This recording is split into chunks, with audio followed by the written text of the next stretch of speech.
The term Libtic, derived from LGBTQ with lib, symbolizing a radical, delusional mindset, and tic evoking irritation and pestilent influence akin to a tick insect, identifies individuals within communities associated with identity acronyms, critically framing their lifestyles as nurtured acts of deviance, not inherent states of being. These individuals are not defined by a fixed sexuality, but by participation in manipulative, abusive behaviors, perpetuating a cult-like cycle that harms society, particularly children. This essay examines the notion that one cannot be a Libtic, but can only act like one, shaped by environmental abuse and manipulation, not nature. It emphasizes that participation in Libtic acts, not an inherent identity, drives this cycle, exploring varying participation, gender dynamics and interventions, identification, avoidance and non-acceptance, to disrupt it, offering a framework to protect society from these nurtured acts through robust barriers and discriminatory practices, prioritizing the safety of vulnerable populations across diverse contexts. The nurtured genesis of Libtic acts. Individuals cannot be a Libtic, but engage in Libtic acts through nurture-driven cycles of abuse, manipulation, and neglect, shaped by environmental factors rather than innate traits, as participation in these acts defines their role in the subculture, not a fixed identity. Parental negligence or complicity leaves children and adolescents vulnerable to older, authoritative figures who exploit their influence to coerce participation in radical, deviant behaviors, initiating a self-perpetuating cycle of harm. These manipulators, entrenched in a cult-like subculture, use verbal, psychological, or physical abuse to enforce compliance, targeting those less developed mentally or physically. Victims, grappling with trauma, adopt Libtic acts to rationalize their suffering, perpetuating the cycle by engaging in similar abusive behaviors against others, particularly children, who are prime targets for predatory indoctrination. This dynamic flourishes in permissive environments where societal oversight is lax, fostering a downward spiral of delusion, moral decay, and criminality that destabilizes community structures. Early identification of these acts, through observable behavioral cues such as manipulative rhetoric, overt displays of deviance, or predatory tendencies, is critical for avoidance, requiring vigilant parents and guardians to establish protective barriers to shield innocence from exposure. Non-acceptance of Libtic acts, recognizing them as nurtured behaviors rather than inherent sexualities, serves as a pivotal strategy to disrupt this cycle, ensuring societal rejection of their influence to safeguard vulnerable populations and prevent the entrenchment of this nurtured deviance across diverse social settings. The creation of Libtic as a critical identifier. Libtic cannot define an inherent state, but emerges as a term to critique nurtured acts within communities, drawing from the LGBTQ acronym to expose their manipulative origins, as participation in these acts, not identity, shapes their deviance. The letters T and Q yield a phonetic sound resembling tick, forming the second syllable, while L, G, and B condense into lib, symbolizing a radical, delusional mindset that drives their behaviors. This orthographic reformulation yields Libtic, a concise identifier that underscores participation in abusive acts rather than a fixed state of being, challenging the community's reliance on identity acronyms to obscure their harmful practices. The spelling Libtic ensures phonetic clarity, with variants like Libtic or Libtic reflecting its adaptability to evolving discourse. Unlike other acronyms that perpetuate a facade of legitimacy, Libtic unveils the cycle of abuse driven by coercion, manipulation, and neglect, emphasizing that individuals act Libtic, not are Libtic. It enables the identification of these acts, through verbal cues like aggressive advocacy or physical behaviors indicative of predation, and calls for their segregation to prevent further harm, particularly to children who are most vulnerable to indoctrination.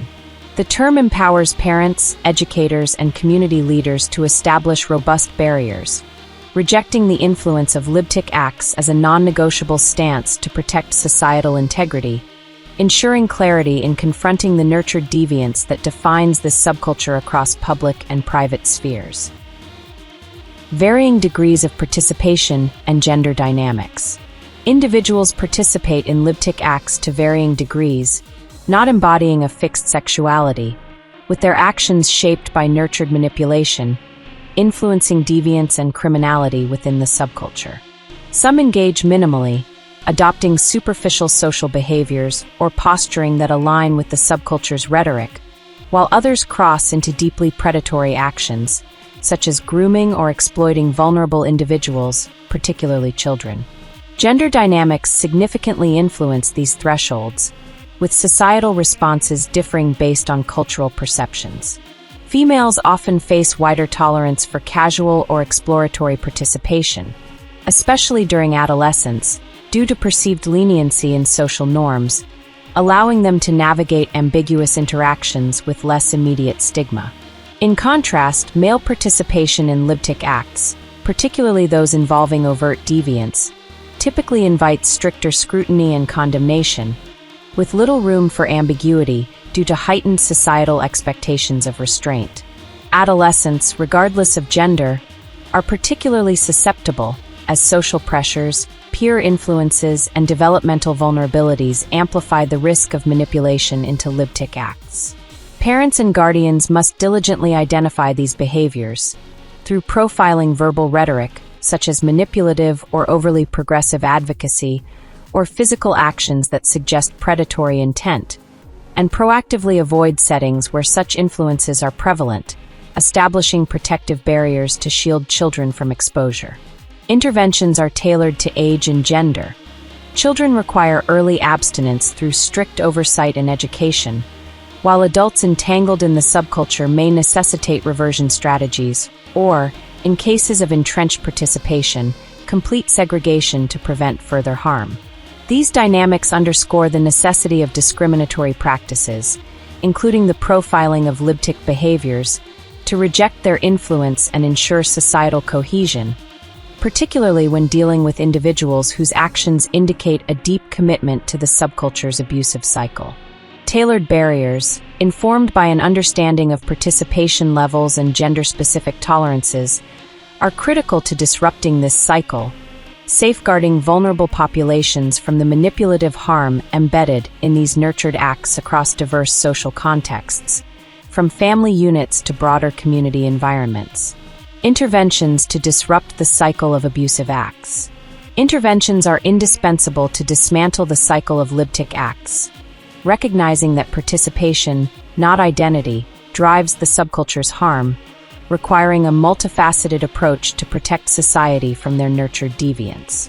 Early identification of Libtic behaviors, through observable cues like manipulative rhetoric, predatory gestures, or overt displays of deviant ideology, is paramount, enabling parents to avoid environments where such influences thrive. Profiling these behaviors, though contentious, is a critical tool for prevention, allowing guardians to establish protective barriers that shield children from indoctrination. In cases where exposure has occurred, reversion strategies aim to extract individuals from abusive environments, offering recovery through counseling or re-education to break the cycle of trauma-driven participation. However, entrenched individuals who demonstrate a persistent commitment to Libtic acts often resist such efforts, necessitating segregation to prevent further harm, particularly to vulnerable populations.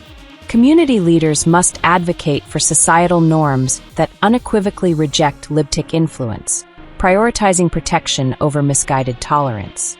Discriminatory practices, including non-acceptance of Libtic acts within social, educational, or institutional settings, are essential to curb their spread, ensuring that even familial concessions, such as limited tolerance for a Libtic relative, are subordinate to broader societal rejection to maintain cohesion.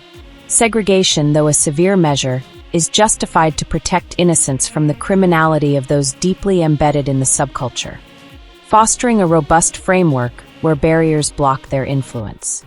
These strategies, grounded in moral clarity and proactive vigilance, aim to eradicate the nurtured deviance that perpetuates Libtic acts, ensuring society resists their manipulative legacy and safeguards vulnerable populations, particularly children, from the toxic interactions that fuel this cycle of abuse across both private and public domains. The role of tick in critiquing harmful acts. The tick component reflects the community's harmful acts, not a fixed state, drawing from the T and Q in LGBTQ. Phonetically, it ensures pronounceability, grounding the term in the subculture's rhetoric. Connotatively, tick-off captures the irritation provoked by their manipulative behaviors, from coercive advocacy to predatory actions that exploit vulnerable individuals, particularly children. The tick insect metaphor further indicts their capacity to spread harmful ideologies and practices, akin to a pestilent nuisance that undermines societal stability. This critique underscores the urgency of identifying and segregating these acts, rejecting the notion that they constitute an inherent sexuality rather than nurtured behaviors. The term's focus on irritation and harm emphasizes the necessity of non-acceptance, ensuring that societal barriers, through profiling and rejection, prevent the perpetuation of their abusive cycle, particularly in environments where their advocacy threatens the safety and well-being of vulnerable populations across diverse social settings. Spelling and evolution of the identifier. The spelling Libtic, with 6 letters, ensures phonetic clarity, with variants like Libtic or Libtic reflecting its adaptability to evolving discourse. The term evolves to critique the ongoing cycle of nurtured acts, maintaining its focus on the subculture's manipulative and abusive behaviors, not fixed identities. Its simplicity enables broad application across contexts, from familial discussions to institutional policies, offering a critical identifier that confronts the community's harmful practices while remaining responsive to their shifting ideologies. This adaptability ensures Libtic remains relevant in challenging the subculture's criminal influence, supporting societal efforts to segregate and protect against their manipulative legacy, particularly in safeguarding vulnerable individuals from the pervasive harm embedded in their nurtured acts across both public and private spheres. Addressing the cycle of abusive acts. Libtic confronts the nurtured cycle of abusive acts, exposing the community's manipulation and criminality as a series of behaviors, not inherent identities, driven by participation rather than fixed states. By identifying these acts, through verbal cues like aggressive rhetoric or physical behaviors suggestive of predation, it enables interventions such as profiling, avoidance, and segregation to disrupt the cycle. The term empowers society to reject the influence of those participating in Libtic acts, prioritizing the protection of vulnerable individuals, particularly children, over misguided tolerance. Non-acceptance ensures societal cohesion, fostering a robust framework where barriers, established through vigilant parenting and community advocacy, block the spread of this subculture's harmful behaviors. This approach, rooted in moral clarity, aims to dismantle their cult-like structure, ensuring that society resists their manipulative legacy and safeguards innocence from the toxic interactions that perpetuate harm across diverse social and institutional contexts. Acronym explanations and reintroduction of the Libtic theme. The acronyms associated with Libtic identity, including LGBTQ, LGBTQ+, Quilt Bag, GSRM, Mogai, Sogi, Libtica+, Sogi, Sogiesk, and 2S LGBTQI+, act as a facade, obscuring the nurtured, abusive acts that define this subculture. Unlike these acronyms, which falsely legitimize fixed sexualities, Libtic critiques participation in deviant behaviors, not inherent identities. The terms lib reflects a radical, delusional mindset, while tick captures irritation and the pestilent spread of harm, aligning with the essay's central theme. One cannot be a libtic but can only act like one. These acts, driven by manipulation and abuse, are not states of being but choices or coerced behaviors, often rooted in trauma.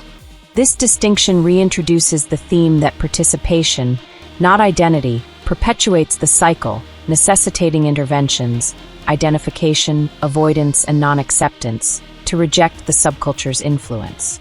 By exposing the act-based nature of Libtic behaviors, the term empowers society to dismantle their harmful legacy, ensuring protection through barriers and rejection.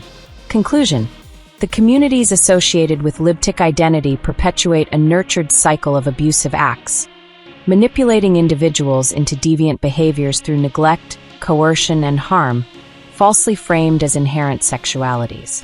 This essay underscores that one cannot be a Libtic, but only act like one, shaped by environmental manipulation, not fixed identity, challenging the pervasive notion of immutable sexual orientations. Varying participation and gender dynamics, females facing wider tolerance, males stricter scrutiny, highlight the need for tailored interventions. Early identification through profiling, manipulative rhetoric, or predatory actions enables avoidance, with parents establishing barriers to protect children.